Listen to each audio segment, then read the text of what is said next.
Hello दोस्तों, आप सभी को मेरी राम भक्त नारी चैनल पर स्वागत है। आप सभी को मेरा नमन। आज मैं आप सभी को एक कहानियाँ सुनाती हूँ। एक भक्त की भाव की कहानी।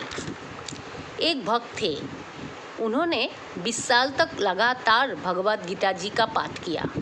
अंत में भगवान ने उनकी परीक्षा लेते हुए कहा, अरे भक्त, तू सोचता है कि मैं तेरे गीता के पाठ से खुश हूँ। ये तेरा वहम है। मैं तेरे पाठ से बिल्कुल भी प्रसन्न नहीं हुआ। जैसे ही भक्त ने सुना तो वो नाचने लगा और झूमने लगा। भगवान ने कहा, अरे मैंने कहा कि मैं तेरे पाठ करने से खुश नहीं हूँ और तू नाच रहा है।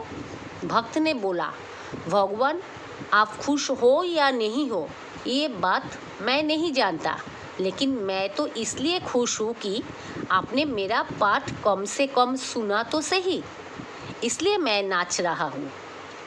जय हो प्रभु का। जय श्री कृष्णा। जय श्री कृष्णा। राधे राधे।